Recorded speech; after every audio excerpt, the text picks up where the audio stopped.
were born dead. Life means nothing. We live with death every single day. Death walks with us. Death rides and sleeps with us.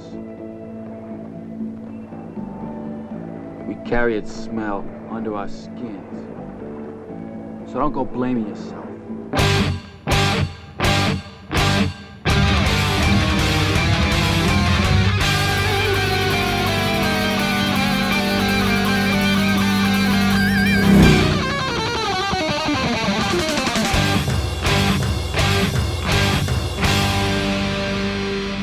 Welcome to the Mad Max Minute. I'm Rick. And I'm Julia. And today we are watching 1990, The Bronx Warriors, from the year 1982. Oh, wait, what? Okay, so the year is 1982, and the Italian director Enzo G. Castellari has created a movie about a section of New York that has been turned into a penal colony, and there is someone important who is lost in that penal colony, and someone is hired to get them out of said place. Now, this is not the same thing as Escape from New York, even though the plot I just described is beat for beat Escape from New York. This is a bit different because it's also got multiple gangs in it, which may sound like the film The Warriors, but that was back in the 70s. Now we're in the 80s. And the movie is called 1990, The Bronx Warriors. Are you thoroughly confused yet? Well, a little tiny bit. I have this memory of watching a YouTuber. I can't remember who it was. I can't remember if it was a nostalgia type thing or just a reviewing old movies,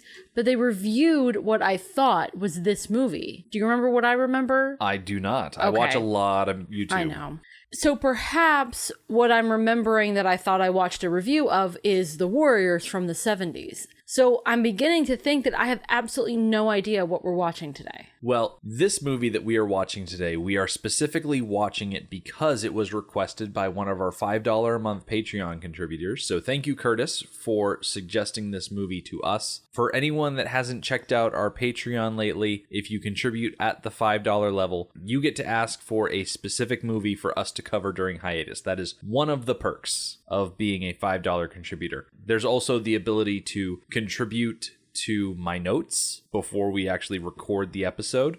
All of that information is on Patreon. You're going to hear it in the outro just like you hear it in every other outro. As for this movie, it was directed by Enzo G. Castellari. The story was written by Dardano Sacchetti. The screenplay was by Castellari, Sacchetti, and Elisa Briganti, all Italian team, including the writer credited with doing the Bronx dialogue, Antone Pagan. So this is a Italian perspective on an American setting, but it's also kind of post-apocalyptic gang warland type of thing. That's what I've been able to glean from the couple of trailers I've seen, and I read up a little bit of background information about the production. Okay. It stars Mark Gregory, Fred Williamson, and Vic Morrow. As far as the background for this movie is concerned, the idea for the film was first envisioned by producer Fabrizio De Angelis when he missed a subway stop for his Manhattan hotel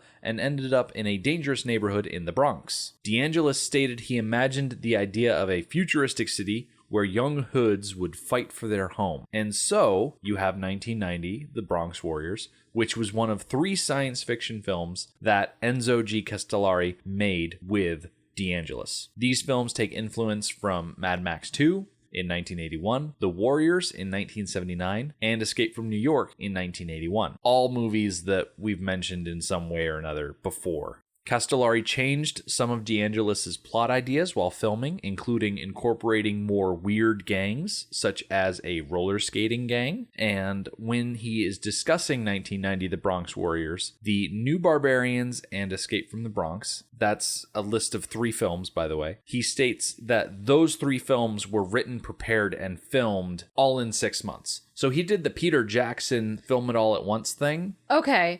Just on a much smaller scale. So the 3 movies, are they meant to work together? I believe so. This is the first of a 3-movie set. This is his Raiders of the Lost Ark. This is his Fellowship of the Ring. This is the jumping off point for a larger world that he has constructed for the movie-going public. Okay. I find that idea hopeful because I generally like the first movie in a series the best. I like it when things are more simple while there's more exposition, more world building, as opposed to when you start getting down the line, then things have been building and getting more complicated. I like the purity of the original. Speaking of purity, a fun fact, Italian regulations require that 50% of a film has to be shot in Italy. So all of the exteriors in this film are in the Bronx, and all of the interiors are shot in Rome. Okay. Fun little factoid to consider when we start watching this movie. Do you have any expectations for this? I'm not really sure. It's not my typical style of movie that I would go watch. But with these hiatus movies that we do, I've watched a lot of movies that I wouldn't normally watch.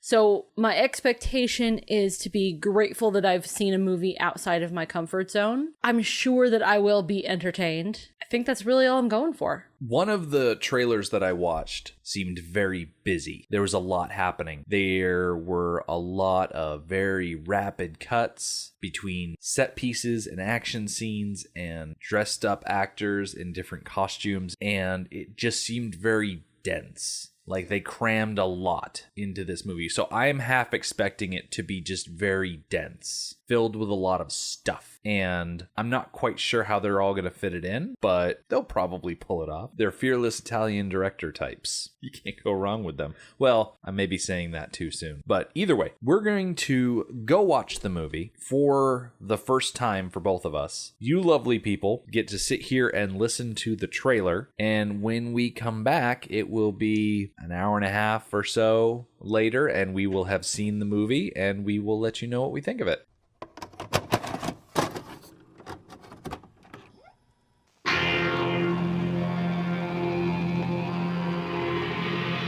These are the weapons.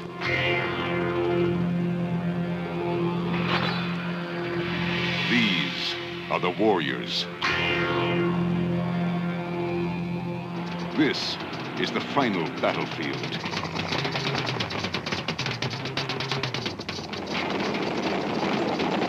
(1990), the Bronx Warriors. They trust no one. They fear nothing. They walk with death. Those who follow them will survive. Those who challenge them will die. You will see the future. You will be afraid. The first to die will be the lucky ones. 1990, the Bronx Warriors. They walk with death. And we're back. So, Julia, initial reaction. Let me have it. Initial reaction was that I enjoyed it.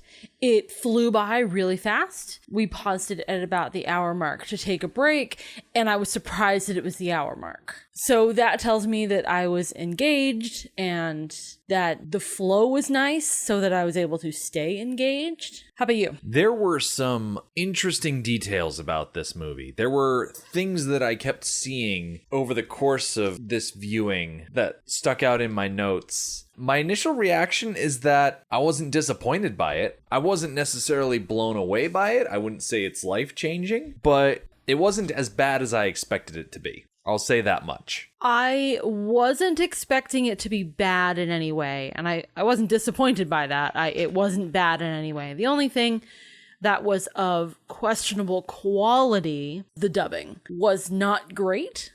And I was surprised by the presence of dubbing at all because the principal actors who are touted as the stars of this film had American names. They were American actors. Well, it turns out Mark Gregory, that's not his real name. That's the Americanized version of his name. Oh, well. His real name is Marco De Gregorio. So he's Italian too. With the trailer, you're led to believe that this is an American movie. It's not. This is an Italian movie that was dubbed over. Yeah. Because I had looked at the cast and crew and all that other stuff before the movie, I knew it was going to be one of those Italian style movies. I see this as the urban equivalent of a spaghetti western. Yes, that seems accurate. In that it was very Italian.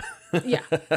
Should we get into the plot recap? Start blowing through this thing? Yeah. All right. So the first thing you see when you start up 1990 The Bronx Warriors are the opening credits, which are just a lot of close-ups. Details of jewelry and weapons and faces painted up all fancy-like. And that is our introduction to this world. I really like this introduction, mostly for the objects that were shown.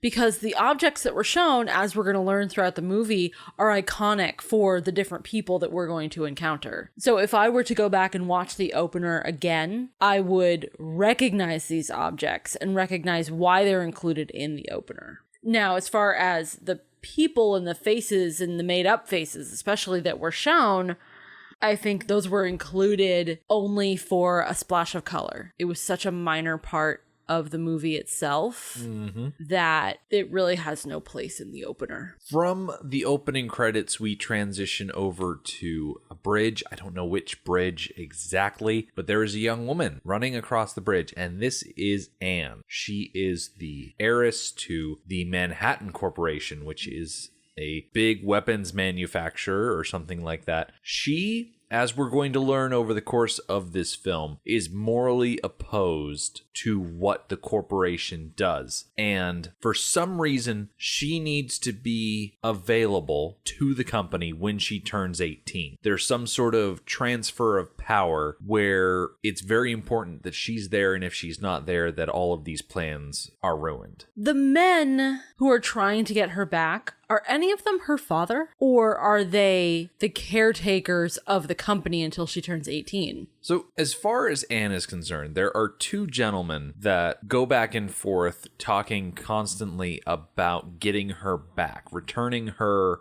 to the corporation. And I don't remember ever getting a name for either of them. One of them wears dark sunglasses, and the other one is a blonde guy with a mustache, who I affectionately nicknamed in my notes Blonde Stash.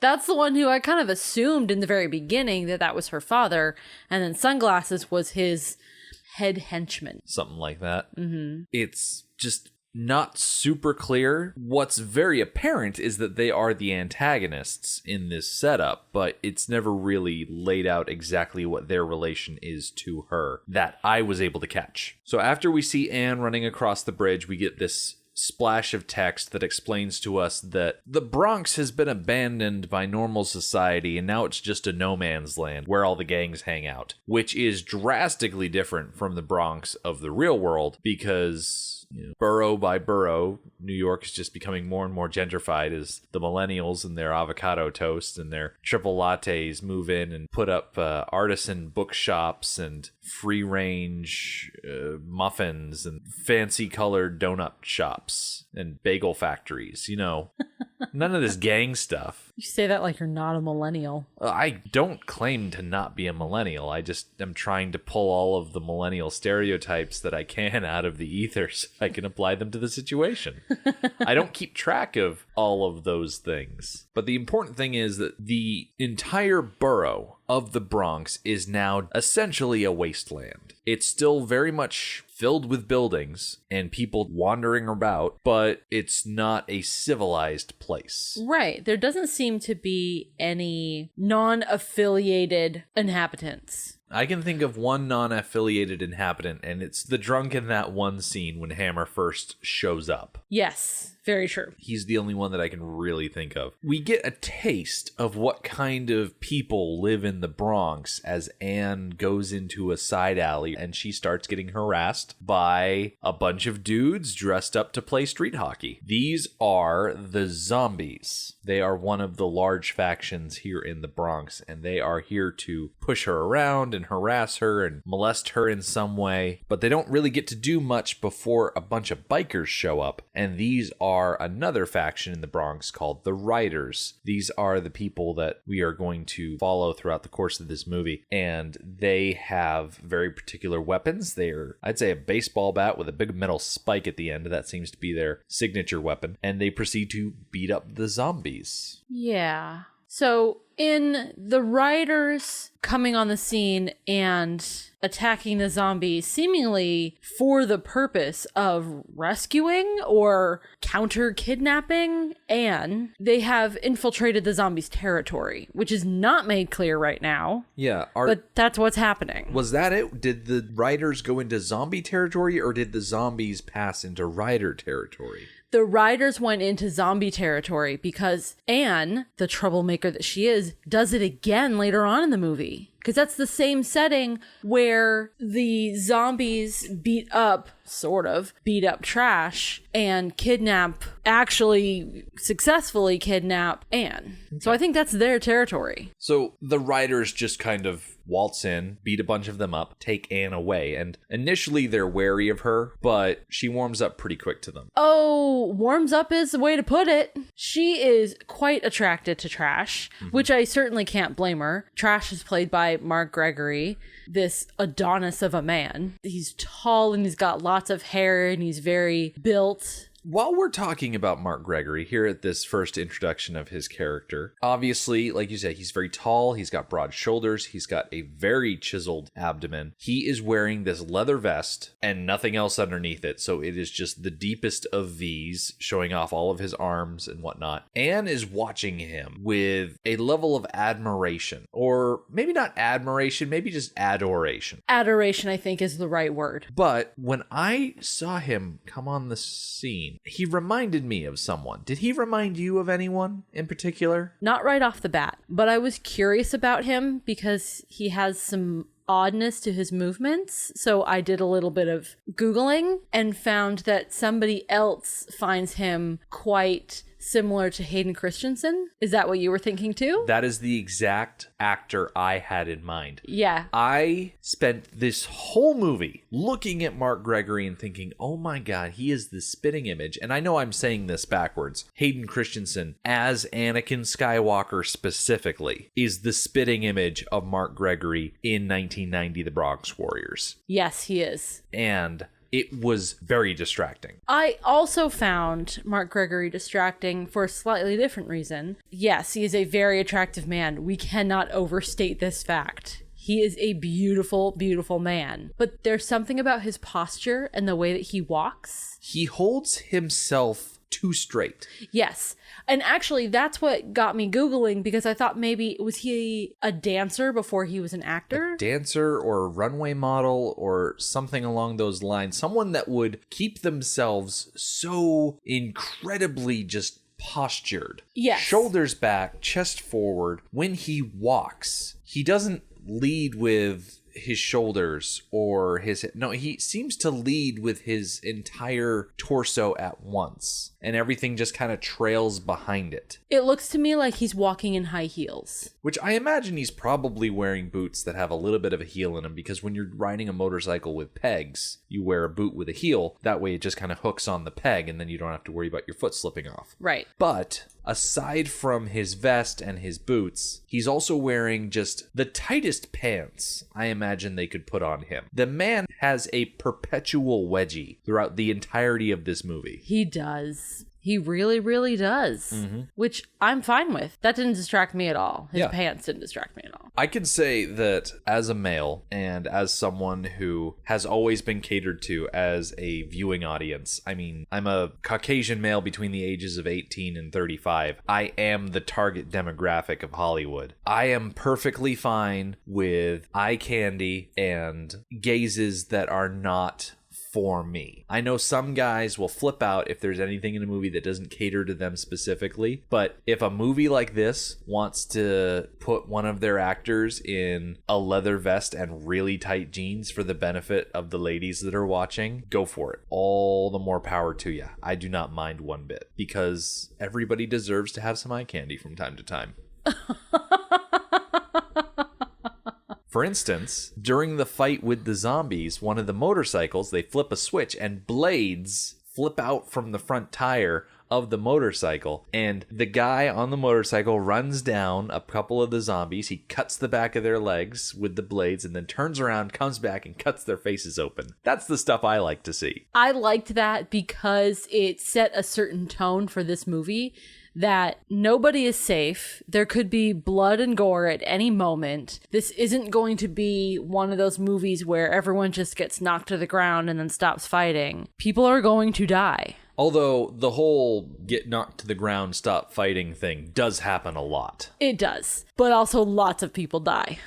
Yeah. Actually, most of the people who die are people who are important. The people who are unimportant, just background fighters, they're the ones who fall to the ground and just stop fighting. Yeah. Following this scuffle between the zombies and the riders, Trash, who is the Mark Gregory character, which, what a name for a character, to just be called Trash. Yeah, and there are a couple times during this movie that other characters throw his name in his face. Yeah. He walks over to Anne, and they have this little meet-cute moment where he takes this spiked baseball bat and he points it at her face, and he's like, "What are you doing here? What is your deal?" And she's like, "Take me to bed or lose me forever." Yeah, pretty much.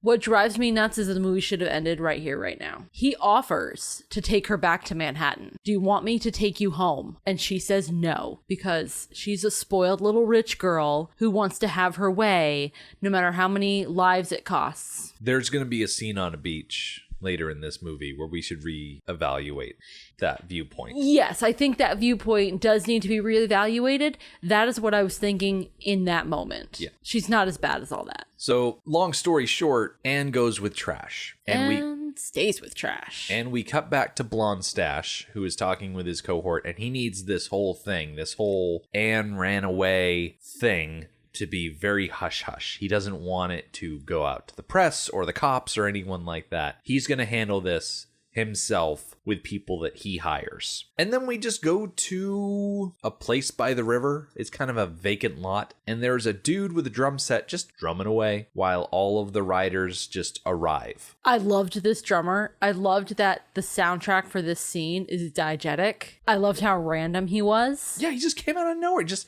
you start hearing this drumming and then you see the drummer and you're like, what are you doing out here, man? Yeah. And through all of the drama and conversation and a little bit of exposition and setup that happens in this scene, he never stops drumming. He's just jamming. He has nothing to do with the parties in this vacant lot that come together and talk. He's just a guy out there drumming. While he's drumming, we get a montage of shots of different angles on these bikers. It's a big gang. There's a lot of dudes in the riders gang, and they've all got their things that they wear. You've got the leather, you got the helmets. There's one guy with a prosthetic arm. There's a couple of people dressed as Nazis. Pretty sure Ice, the general with the round glasses, I think he wears an SS coat, but there are a couple other guys that just straight up have swastikas. Yeah, not that the gang itself is a Nazi gang, but there are Nazis in the gang, and Trash has a Confederate flag on his bed. Yes, he does. The ogre who we're about to meet is a black man, and Trash doesn't seem to have any problem with that. So I'm not sure what about the Confederacy Trash is interested in, but I don't think it's slavery of Africans, because he doesn't reflect that in his other behaviors. Trash doesn't strike me as the kind of guy that considers the social ramifications of his interior design choices. Yeah. Just like I don't think Ice is wearing an SS coat because he subscribes to the values of the SS.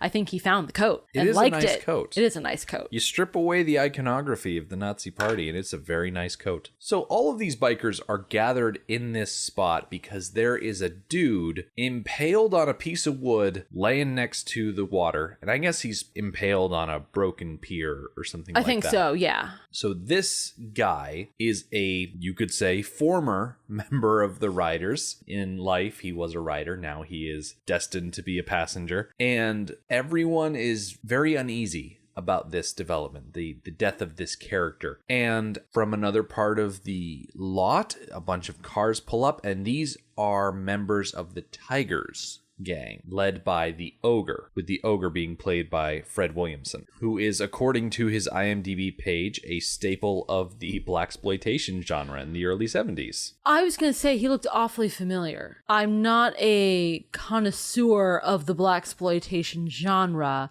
but I've seen enough clips and references that that's probably where I've seen his face before. He was in the original Inglourious Bastards in 1978. He played Private Fred Canfield. So the Ogre has some information for Trash. He shows Trash an oversized electric watch, and he explains that this dead guy was killed because it was discovered that he was wearing an electronic recording device, a gadget, or they call it a gizmo. Gizmo, that's what it is. Say, as long as he didn't feed it after midnight, he'd be fine. But that raises the question, who was this guy spying for? There are people in the Riders who think that he was spying for the Tigers and that the whole thing where the Ogre gave them the watch is just a red herring. But we know, as viewers, that this guy was spying for the cops in Manhattan because they are trying to find Anne. Anne knows right away that it's because of her. Mm-hmm. Every step along the way that somebody gets hurt because they're looking for her, she says, oh no, these people were hurt because of me. And she's right. Mm-hmm. So she recognizes right away that the gizmo was tracking her. And we actually see the cops, or not even the cops, it's more of a private security force hired by Blonde Stash. But they know that they've lost their informant, and they're a bit upset by that. So they dispatch a helicopter to fly over the Bronx, and we get to hear the helicopter pilots complain about the state of the Bronx and how they would just like to napalm it all. Yeah, it really drives home the opinion that non-Bronxers have about Bronxers. Mm-hmm. It's pretty bad. So we get a quick scene where the Riders gang talk about the dead guy and who was he spying for, and they all want to go to war with the Tigers. Trash's general, I guess, a guy named Ice, played by Joshua Sinclair, he is very much on board with the idea of going to war with the other gangs. They want to solidify their territory and make sure their claim is steadfast and all this other stuff, but Trash is more standoffish about the whole idea. He's not eager to start a war in the Bronx with another gang. I did wonder how it came about that Trash was the leader of the Riders. He doesn't seem to be particularly strong. So how, like, I don't know. He's tall. Well, yeah, but height doesn't make you a good leader. I don't know. I would argue that as we watched him over the course of the movie, he displayed good leadership qualities. He was willing to do the hard things himself. And he was a capable fighter when he wanted to be, and he was a good negotiator when he wanted to be. The only time he was ever defeated is when he was vastly outnumbered and disarmed. So that says a lot about him as a capable individual. So there's that. Okay. So we get a different scene. Anne and Trash are in Trash's bedroom, which is just like a bombed out building with graffiti literally everywhere. And Anne explains that there are people that want to take her away, and she wants Trash to promise that he will not allow her to be taken away. And he's like, well, who's trying to take you? And she's like, no one. Yeah, it annoys me when people aren't honest with the people in their life that are going to suffer because of their dishonesty. Mm-hmm. All she had to do was tell him, and he could be prepared. Probably nothing would have changed. But why keep this from him? And it didn't seem like she was keeping it from him for his own protection or because she didn't want to admit it. She was embarrassed or scared. It kind of seemed like she just didn't feel like talking about it. Later on, Trash and others are out riding, and they see a couple of these private cops. They're driving around in this big old truck, and we get this funny little scene of all of them facing off. The truck goes to follow the motorcycles, but the motorcycles outmaneuver the truck, and one of the gang members climb up and spray paints on the front windshield of the truck, and we all get a good laugh out of that. Yes, and then nothing ever comes of it, and we never see them again. Yep. But I am impressed with that guy's ability to spray paint upside down and backwards and have it be a perfectly legible word. Yeah, it was very impressive. In one of the earlier scenes, Blonde Stash mentioned that he was going to dispatch a person named Hammer in order to retrieve Anne. And in the next scene, we get this guy who's more or less dressed like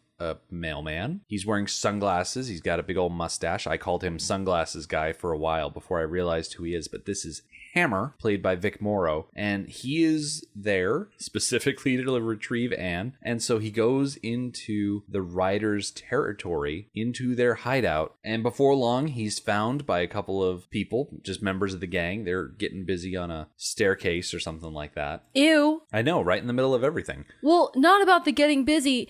They picked like the dirtiest location. I don't think there's anything in the Bronx that's not dirty. But even on the scale for this movie in this location, they picked the dirtiest place to get it on. They try to stop this guy, but the reason he's dressed up as a mailman is because he's got a shotgun hidden inside a mailing tube. And so he kills the two people that tried to stop him, and then he just goes on a sort of hunt through the hideout, and he's shooting any of the gang members that he sees. And though they give chase and try and track him down, he eventually gets away. Yeah, he gets away because they get distracted by a semi, not with a trailer on it, but a semi that's driving through the streets. They think that the killer is in the semi, so they go after the semi. Well, the killer's gone off in a different direction, so it's really just dumb luck that he got away. I wouldn't say it's dumb luck that Hammer got away. Hammer, very specifically, is working with the driver of that truck, as we're about to find out. Really? Because at that time, I didn't think he already was. I thought the agreement wasn't created until after this scene. No, Hammer and the guy we'll meet in a moment named Hot Dog were always working together, as far as I've understood. Okay. Because Hot Dog picks up Hammer as he's escaping the hideout, and then he stops in a tunnel and lets Hammer out, and then Hot Dog keeps going, and then they just keep following the truck. Did I miss that? You might have. It was very quick. The shot of Hammer climbing a ladder to hide in the shadows, and then the bikes keep going after the truck. Okay, that makes sense. I was always just a little tiny bit confused about the relationship between Hammer and Hot Dog. They don't seem to be happily working together. I don't know I don't know if Hot Dog ever gets the long end of the stick in any of these situations, because the riders pull him over and try to interrogate him. There's a funny little instance where Hot Dog opens the door to his cab and kicks Ice in the face, and Hot Dog has this really thick-soled shoe. The idea is that he's got one leg that's longer than the other, but the actor doesn't have one leg longer than the other. So he spends the whole time limping around because one of his shoes is too tall. Really strange. Okay. So Ice seems to have a grudge against Hot Dog. Is that just because of the kick in the face? Possibly. They seem to have some kind of history, but it was really hard to tell. It seemed to me that there was an implied prehistory. Yeah. But if there was dialogue, I might have missed it because I was writing down notes about the summary. I'm not quite sure. But Trash dispatches some of his guys to look around the area while he searches Hot Dog's truck, and he doesn't really find anything. It's very unsatisfying. And when they get back to the hideout, they realize that a ring was left behind next to the two killed people, and it is a ring from the Tigers gang. Yes, that we saw Hammer leave behind. So they have a funeral for the people that are killed. They put them on a pyre. They burn them down. They collect their ashes. This scene reminded me of a similar scene in Any of the Star Wars movies where Anakin Skywalker watches someone's body burn? Well, yes, that's true. But it reminded me of the funeral scene from Stone, where we took time out of the narrative of the movie to show a fairly moving and very sincere funeral scene. I like the funeral scene in this movie because after they collect up the ashes, they go over to the river, and each member of the gang takes a handful of ashes and tosses it over the water. Yeah. It looks very meaningful to me. That's something that can be portrayed very easily and very well in movies about gang life, is that they are like family to each other. And that can be a detriment and also a help. A detriment because they can overreact and go for revenge and then start gang wars. But the other side of that is that when somebody dies, they have a funeral that is very meaningful for them all because they are so close. Yeah, there is that way that movies love to romanticize the idea of being in a gang. Yes, very much. One thing that I forgot to mention before we started the funeral scene is that Anne once again blames herself for people getting hurt. And she says it, that she blames herself. She wonders if these people would have been killed if she had not shown up to hang out with the riders. And Trash is like, oh, don't blame yourself. There's no way that you were involved in this. This is totally a different thing altogether. I actually like what he says. And if I was taking notes, I would have written it down because I can't remember exactly what it was word for word. But basically what he says is that in a place like this, bad things are going to happen no matter what. That's true. That's another thing that he expounds upon at the beach scene. Yes. After the funeral scene, we get another cut over to Hammer, who is talking to Blondstash, and Blondstash is just very impatient about the whole situation. That's all we get out of them before we cut back to another gang meeting for the riders, where they are once again talking about going to war. And with the evidence of the ring from the Tigers, Ice is very insistent about the whole let's go to war thing. And once again, Trash is just not sure about this whole gang war situation. He feels there's something fishy going on. This scene did feel a little bit stereotypical of a gang movie where the leader feels one way and one of his lieutenants disagrees, and you can kind of see the path that it's going down, where that lieutenant is going to go rogue. And that's exactly what happens. While the gang is talking about all of this, they realize that Anne isn't around because Anne took one of the motorcycles and went off joyriding. And so Trash decides to head out and see if he can go find her. Yeah, Anne is stupid and joyrides right through zombie territory. We get another scene where Hammer goes back to meet Hot Dog, and it's here that we get the clear-cut explanation of how important Anne is to the Manhattan Corporation, which, when the gang refers to the business of the Manhattan Corporation, you could almost imagine that they're calling it that because it's a nickname they're giving it. But when Hammer and Hot Dog talk about it, it gives the idea that the company that she's trying to get away with is just literally called the Manhattan Corporation. Yes, and we know that they are weapons developers or manufacturers, right? I think they're involved with 60% of the weapons manufacturing in the world or something ridiculous like that. That's a lot. Yeah. So when they say Manhattan Corporation, I think they're referring less to the island and more to the Manhattan Project. Yeah, the whole thing is glossed over and hand waved. The idea is, okay, this is the premise, just go with it. Just follow us. Yeah. Type of thing. It's here that we get the scene on the beach. Anne has decided she needs to go think, and so she goes off on the beach by herself, and Trash goes there to talk to her, and Anne wants to just leave. She wants to get away from the gang because she's starting to like these people and she doesn't want to see them get hurt. And of course, Trash shows up and he's like, you say you want us all to be safe, but I think you want to leave because you don't want to be with me anymore.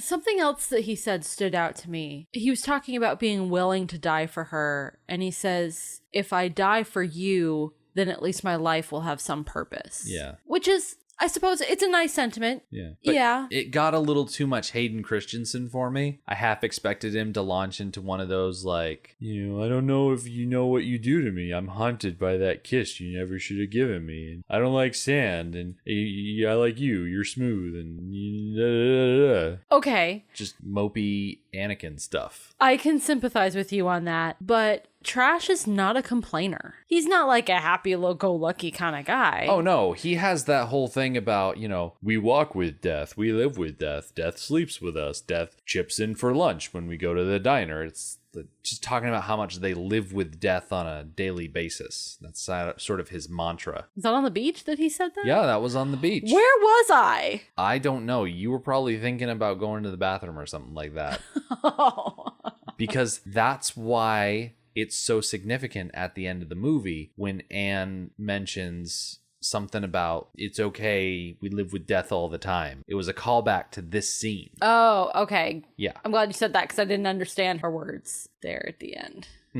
Okay. But she tells Trash about her relationship to the corporation and how she just wants to get away. She cannot stomach the idea of being a corporate puppet to these people because I guess that's just how this corporation works. I don't think that's how normal corporations work. Unless I'm mistaken, I don't think there's any sort of when the daughter of the company man turns 18, it transfers automatically over to her, but it's only a nominal position or something like that. It's not entirely how things work as far as I understand it. I think they were going for a modern day analogy to a kingdom and the throne. She is the underage heir to the throne. The king and queen are dead, so there is a stewardship going on. Someone else is running the company in her stead until she is old enough. Once she turns 18, she now sits on the throne, but she's young and impressionable and weak. And the people who have been running the company want to keep running the company. So they're just going to use her as a puppet and control her and intimidate her into doing what they want them to do. Yeah, that reminds me, she's supposed to be 17. Yeah, no. She is so not 17. I would believe it if you told me she was over 30. Yeah, she was born, according to IMDb, in 1963, which means that by 1982, she was already... No, she was like 20. 63, so 73, 83. She was only like 20. Yeah. Okay. She was like 19, 20 years old. Okay. Playing 17. Well, that's not as bad. I think she looks older than she is. Yeah, she does. But it also implies that if she was hanging out with Trash, doing things that bikers do, like, yeah, sure, it's probably a different time when they made this movie, but come on, dude. Like, wait until she's 18. Don't be a creep. Don't think anybody cares. Yeah, I don't think anybody cares, but I care. Okay. I care. While we're on the topic of her age and her inheritance, if you want this young woman to own this company and run this company, don't you think you should send her to college first? Yeah, I think she was sent to some sort of like boarding house, and she escaped the boarding house. Right. Well, I took it like a prep school. Yeah, something like that. Yeah, because I would assume that she'd be going to the finest prep school in New York, which sounds like that's probably exactly where she was. But if she's going to run this company, she needs to go get educated, like college educated. Well, if she's not 18 yet, she probably wouldn't be going to college. No, I mean, she shouldn't be taking over at 18. She shouldn't be taking over till she's like 25 and has been through college. Well, that's why that part of the plot is ridiculous. That's what we've been saying. No, it's not what we've been saying. You have not brought up her education at all. No, I've been saying that that's not how businesses work. You don't just give an 18-year-old control of the business when they turn 18, because that's not how businesses work. Your point is in addition to that. Fine. I mean, I'm still agreeing with you. No, you're agreeing with me, making it sound like you already made my point, but let's move on. Yeah. Long story short, the whole Anne taking over the company thing is just ridiculous on several different levels. So Anne and Trash decide to go back, rejoin the gang, but as they leave the beach, they find that their way is blocked by a bunch of debris because the zombies have blocked their path and they ambush them. Without condoning violence and kidnapping, the zombies kind of have a right to do what they do. It is their territory. Yeah. Trash and Anne, this is the second time that they have invaded their territory. So, yeah, I'm kind of good with this.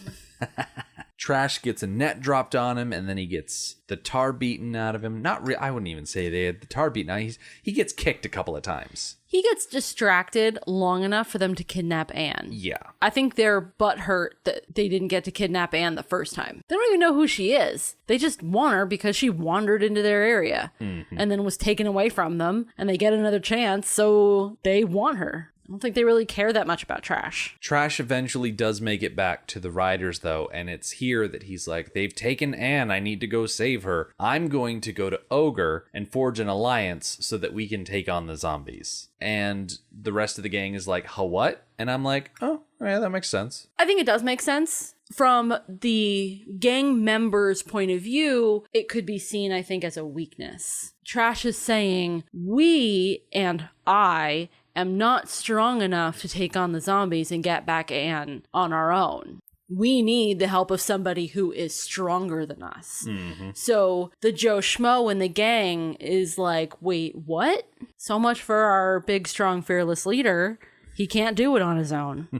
Yeah. There are people in the gang who are on Trash's side and are completely and thoroughly loyal to him, though. It's not like everybody is like, wait, what? Yeah. So Trash takes a couple of guys and they head off into enemy territory. They need to get from Ryder territory over to Tiger's territory. And in order to do that, they need to pass through the territory of some other minor gangs. And oh dear, the first gang that they come across is something straight out of a chorus line. Literally. It's like Broadway no longer exists in Manhattan. So all of the Broadway performers went and formed a gang in the Bronx. And they have fancy dance moves that they do, and their way of fighting involves a lot of high kicks and a lot of pirouetting. Uh-huh. It's so over the top. These are the people with the painted faces that we saw in the opening credits. Yeah, they're in the movie for like a minute, maybe a minute and a half. Yeah. And they are featured heavily in the opener. Mm-hmm. Their leader especially gets her fair share of screen time, I'd say, because she singles out Trash to ask him why he's there and figure out why he's passing through their territory. And she eventually gives him clearance to pass because she has a shine for him. Yeah. These gang leaders know each other by name. Yeah. So I imagine in my head that there are occasional gang leader meetings. Like a community watch? Yeah, where all the leaders gather together, probably under the umbrella of the ogre, since he seems to be the leader of the leaders, and they confer and check up on the state of the Bronx and maybe negotiate trade and boundaries and whatnot, because, yeah, they seem to know each other fairly well. Yeah, even if they don't do that, at least you've got reputation to go on. Yes. Did you notice the leader of these dancers, when she was walking around Trash, she wasn't walking, she was doing little kickball changes? Yeah, she was dancing, which made me smile because the dancing that she was doing and also the dancing that her chorus line warriors were doing was in time to the music playing in the background. But the music wasn't diegetic. We were hearing the music, they were not. So they were dancing to no music at all. Very strange. But they get to pass, and that's the important thing for now. Back at the Ryder territory, Hot Dog lures out Ice to persuade him to turn on Trash. And one of the other riders decides to follow Ice. Now, I didn't catch this guy's name. I just nicknamed him Lieutenant Dangle because he reminded me of Thomas Lennon from Reno 911. Oh, I thought him as Discount Freddie Mercury. That works too. While Ice is heading out to have a secret meeting with Hot Dog, we see that Trash and his guys are moving through scavenger territory. These scavengers are basically sand people. Yeah, they really are. I have a question about their evolutionary sophistication.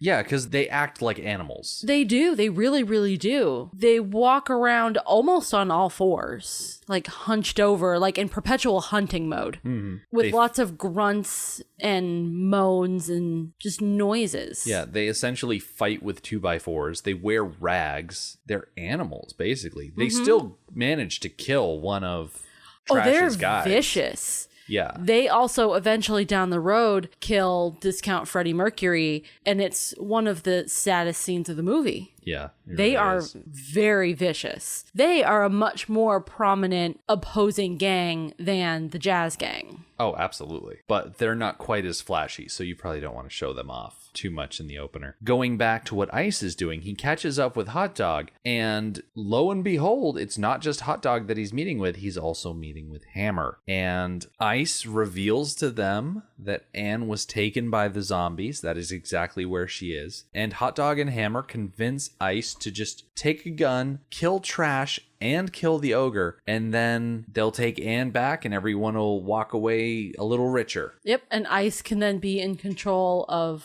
the Riders and maybe even the Tigers? Maybe. If he can secure both of those territories, he's ambitious enough to try. That's for sure.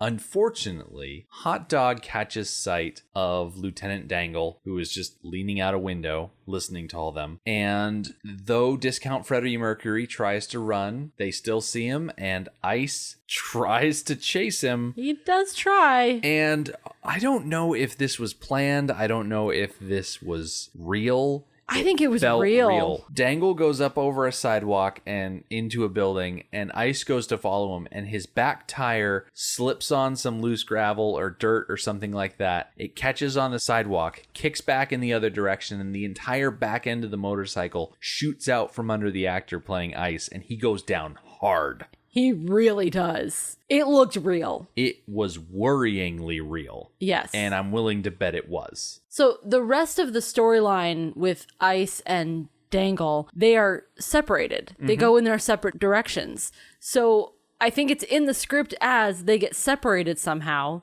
Ice stops chasing Dangle, but I'm not sure it was supposed to happen that way. Yeah. Discount Freddie Mercury really doesn't last too much longer because he runs into scavenger territory and starts shouting after Trash, and the scavengers descend on him. Yeah, it's pretty rough. Force. And that's where we leave him for a while, not really knowing the outcome of his fight with them. One thing that's kind of out of the blue, Hammer shows up to follow very closely behind Trash. Oh my gosh. It's one of those things like from The Emperor's New Groove where we look at the map and there's no way that he is able to be there that fast. That's absolutely the case. Yeah. He shows up mere feet behind Trash. It's impossible. The only way it could work is if you rely on the whole idea of Hammer growing up and being born in the Bronx. They keep mentioning that as a detail that, oh, Hammer grew up in the Bronx. Hammer knows the Bronx better than anybody. So he knew a shortcut. He must have. That's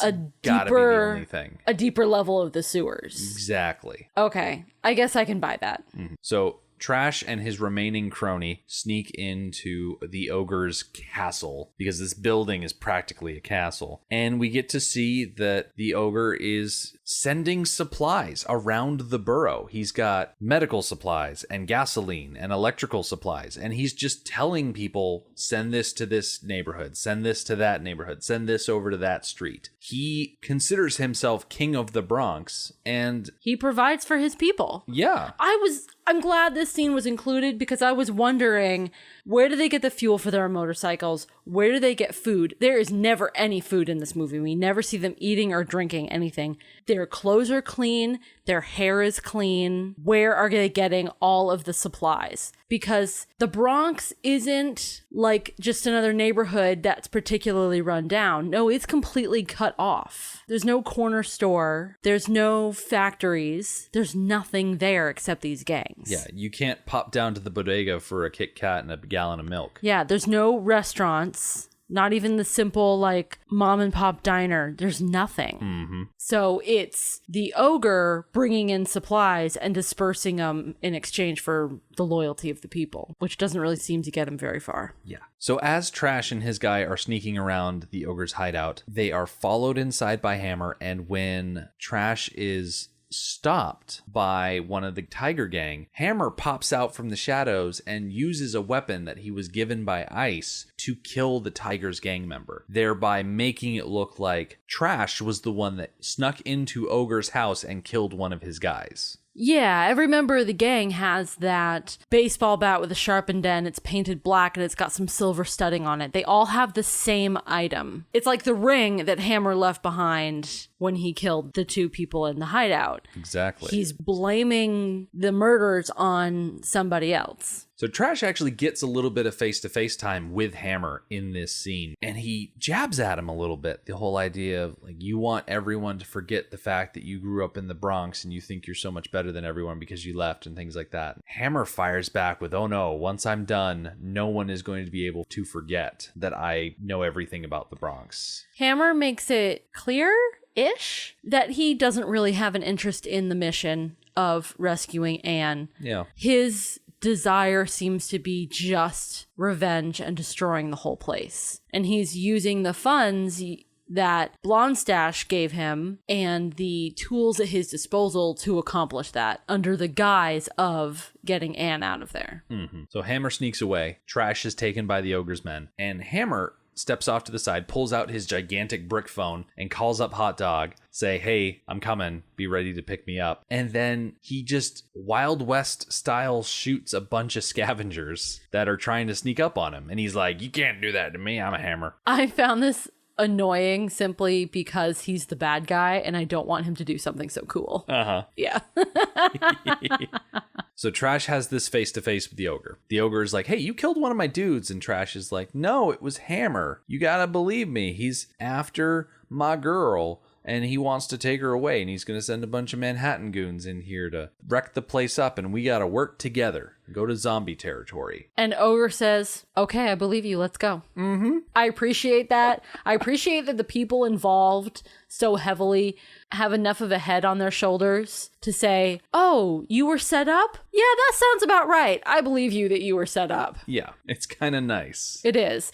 Now, a person we haven't mentioned yet, which is a shame, is Witch. Yeah, she really shows up when the ogre is sending supplies to different parts of the city. She seems to be his first lieutenant. Yeah, she has a cape and this like leather bikini type thing, and corset. She wears tights. Yeah, I don't know the ins and outs of women's fashion. I'm not like that. But her signature weapon is a whip, but she also has these like metal stabbing ring things that she wears. She's pretty awesome. She is. Yeah, she's played by an actress named Betty Desi, and this is essentially the only thing she ever did. Yeah. Yeah.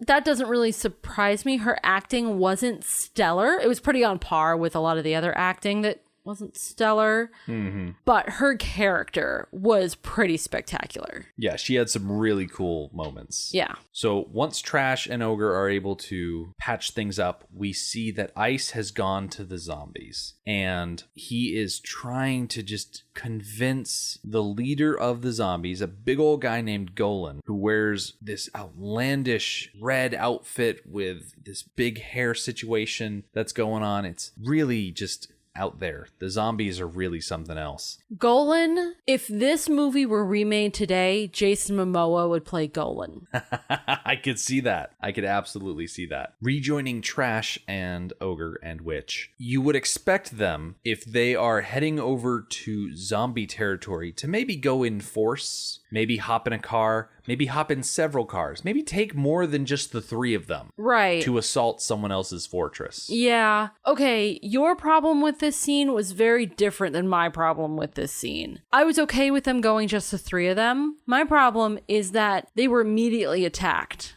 Ogre is the leader of the gang that is most prominent among all the other gangs. Yeah, he considers himself the king of the Bronx. Right. He provides for the entire Bronx. That position commands a certain amount of respect. One and you would assume. Think that that would extend beyond his throne room.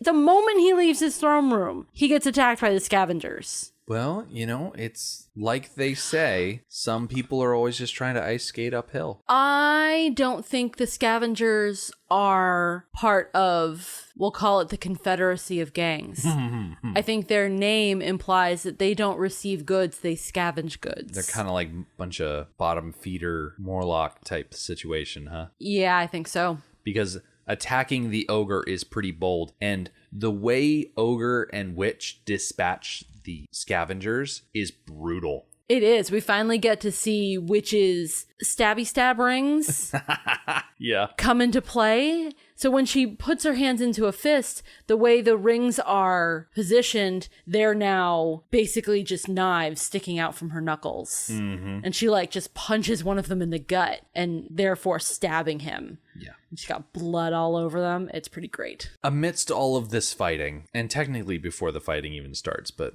I have chicken scratch for notes. Trash finds his buddy, Discount Freddie Mercury, the guy I called Lieutenant Dangle, which just really seems in poor taste to be calling him that, because Trash finds him strung up in the catacombs, and he has been just wrecked by this guy. It looks like there is a bite taken out of his wrist. Oh, you think it looks like a bite? I thought it looked like a... What's the kind of bone break where the bone actually sticks out of the skin? Compound fracture. It was a compound fracture of his... Don't ask me what bone that is in a forearm, because... Forearm bone. Okay, yeah, sure. It looked to me like a bite, which kind of tells me that the scavengers are not only feral humans, but they're also somewhat cannibalistic, which makes sense to me. Why not? Yeah, because cannibalism does things to your brain. But this guy is able to reveal Ice's betrayal, and he is hanging there suffering, and then Trash has to do the very difficult task of putting Discount Freddie Mercury out of his misery, and he snaps his neck. Yeah, he asks him to. He says, Trash, I can't take it anymore. And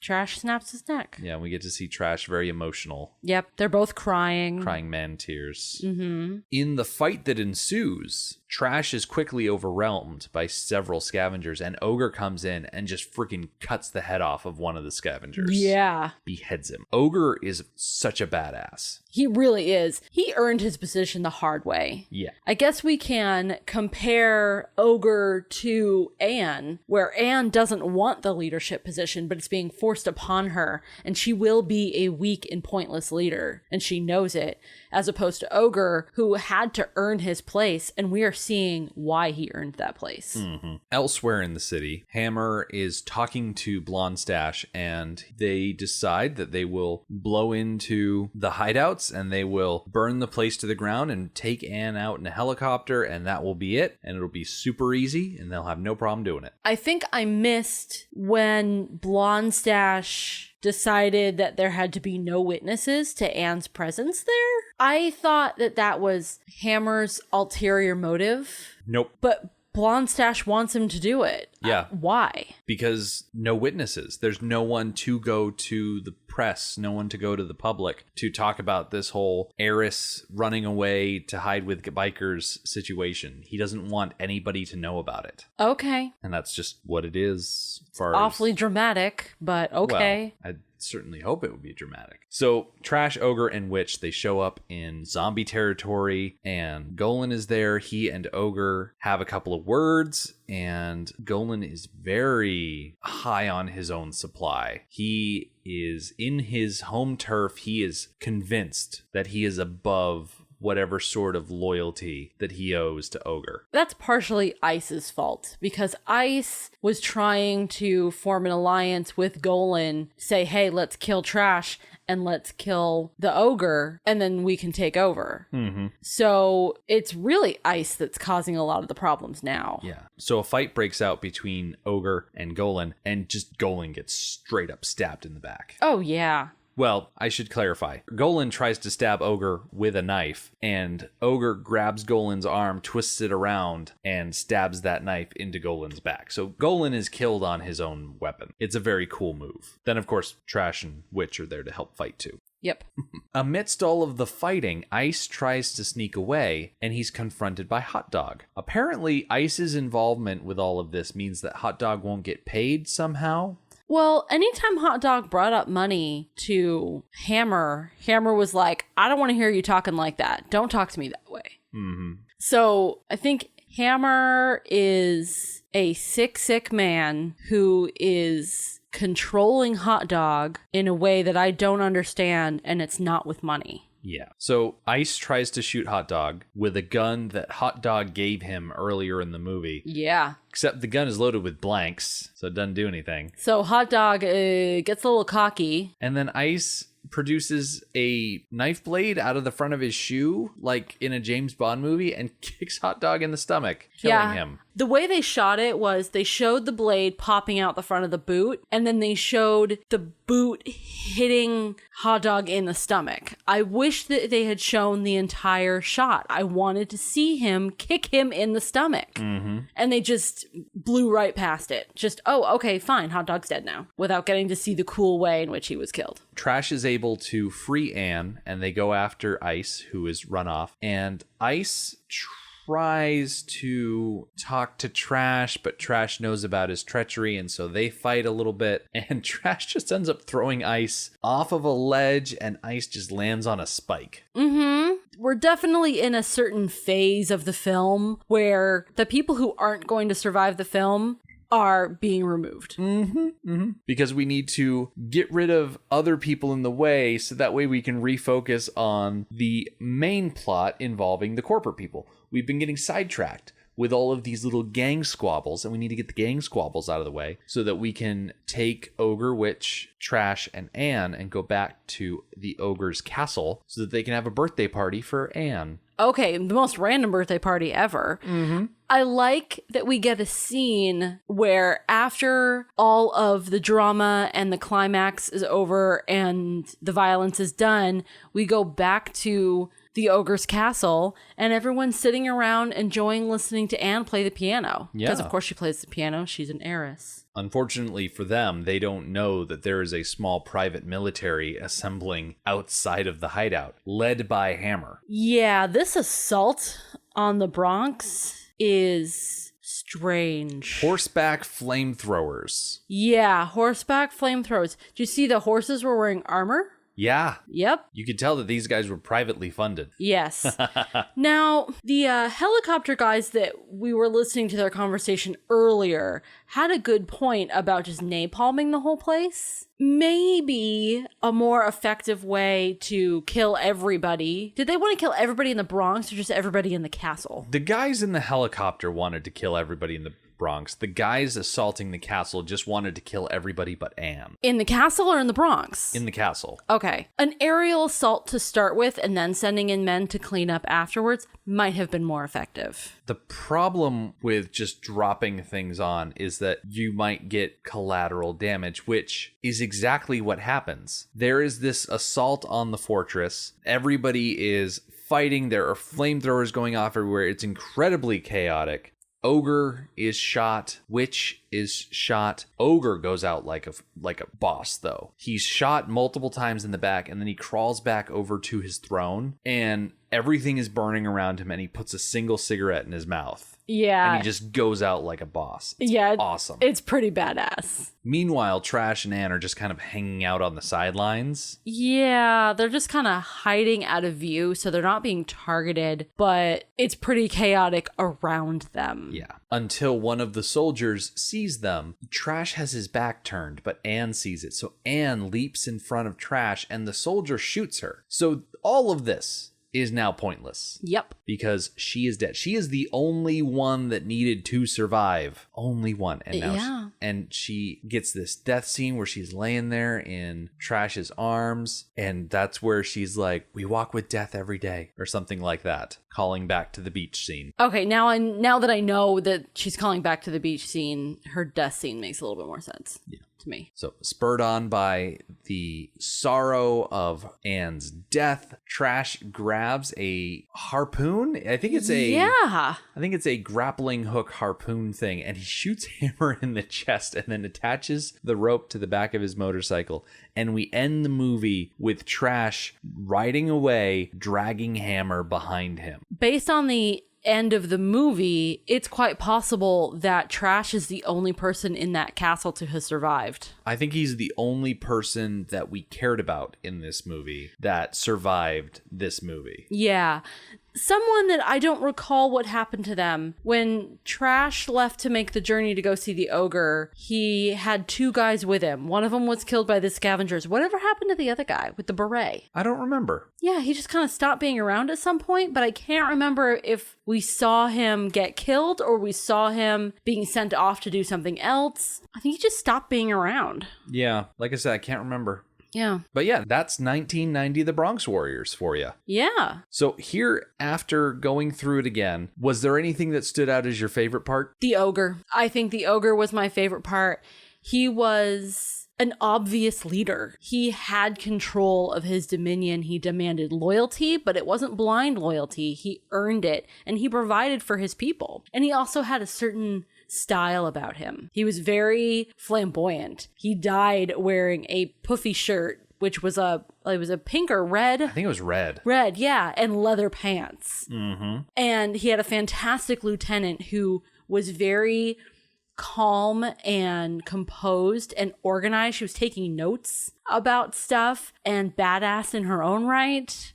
Yeah, I think he was my favorite part. What about you? Well, since you beat me to the ogre, I liked all the motorcycles. I like motorcycles. I like it when the main characters of the movie are in a motorcycle gang. It was very reminiscent of Stone. Mm-hmm. That's for sure. I liked that there was a little bit of political intrigue inside the writers' gang, that you had Ice doing his own machinations behind Trash's back, and that there were people loyal to Trash that were spying on Ice, and vice versa with the whole communicator watch thing. I found the gang to be very interesting. Yeah, with the motorcycles, I really enjoyed their skill in writing. They made it look easy. Except for that one scene where Ice totally wipes out. Yeah, really, except for that scene. There were often times where they were riding in less than ideal conditions, like through narrow alleyways and doorways and through dirt and whatnot. And those are not great places to ride, but they made it look easy.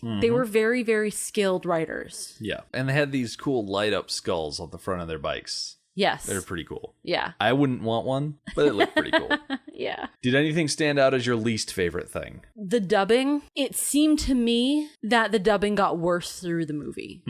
To the point at the end, it was distracting. At the beginning, it really wasn't that bad. It wasn't distracting to me in the beginning, but I swear it got worse. Or maybe it was just wearing on me to the point where I was like, oh, okay, I'm just paying attention to that now. It was distracting. The dubbing is a problem for me as well, just because it doesn't afford the actors the ability to properly portray their characters. The people who come in and do the afterdub just don't have the same level of commitment to the story that I would expect them to. And I feel like the portrayals are diminished because of those dubs. You're right. The emotional context was lacking. If I had to pick a least favorite part of this movie, it's that it didn't deliver enough on the variety of gangs. The idea that you show up, you've got the zombies, the riders, the tigers, the scavengers, whatever the heck those dancers were called. They were distinct, but I don't know why the dancers were in there. I guess I understand why the scavengers were in there. I guess I feel like there either aren't enough or there are too many different gangs. I would have been happy with just 3 gangs. Riders, zombies, tigers. I would have been fine with that. I think the scavengers need to be there because they play an important part.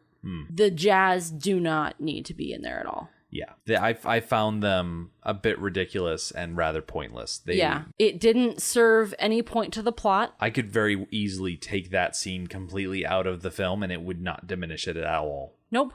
And in fact, when Dangle Freddie Mercury is chasing after Trash to warn him about Ice, he skips the jazz gang altogether. Doesn't even have to worry about him. Yeah, he goes straight to the scavengers. So here at the end of everything, do you have any final thoughts or recommendations regarding this movie? I liked it. It's not on my top 10 list, but I enjoyed it. I would not mind at all seeing the next 2 films in this trilogy. I would recommend people go out and watch it. It's not for everybody, but if you have an interest in how modern cinema got to where it is, then you should go watch this movie. It is a cinema history movie, and it's in the middle of cinema history. It is influenced by older movies that we know and enjoy, and it influences further movies down the road. So it is a piece to that puzzle, and if you're interested in putting that puzzle together, you should watch this movie. I am also not upset that we watched this movie. I do not consider this an hour and a half wasted. I found a lot of things that I could appreciate. I'm not the kind of person that seeks out Italian cinema, especially when it's dubbed. But I'm the kind of person that can appreciate it. Without Italian cinema, we never would have had The Good, the Bad, and the Ugly. Yeah. Any of those spaghetti westerns or anything like that. What I will say is that if you are sitting there and you have the desire to watch any of those movies that I mentioned at the top of this episode, Mad Max 2, The Warriors, Escape from New York, if you have the hankering to watch all 3 of those movies, but you have less than 2 hours available to you, pop in 1990 The Bronx Warriors, and that will scratch the itch of all of those 3 movies in a little over 90 minutes. Yeah. It's not bad. So I'm glad that we watched it. Thank you very much to Curtis Blaze, our $5 level contributor on our Patreon page, for suggesting it to us. And as for us, we will be back in 2 weeks with another hiatus episode. Keep an eye on our Facebook page for more information about that. The Mad Max Minute podcast is a fan project by Rick and Julia Ingham. The Mad Max franchise was created by George Miller and Byron Kennedy, is presented by Kennedy Miller Mitchell Productions, and distributed by Warner Brothers. 1990 The Bronx Warriors is presented by Deaf International Film SRL. Mad Max Minute is produced and edited by Rick Ingham. Our opening music is Verdi's Dies Irae by Daniel Batista of danielbatista.com. Our home on the internet is madmaxminute.com. You can follow us on Twitter at madmaxminute, like us on Facebook by searching for Mad Max Minute, and join our Facebook listener group, Mad Max Minute Beyond Microphone. If you'd like to support the podcast, visit madmaxminute.com, where you can check out our TeePublic storefront by clicking the store link, join our Patreon by clicking the support link, or make a one-time donation by clicking the donate link. Thank you for joining us for Mad Max Minute. See you next time.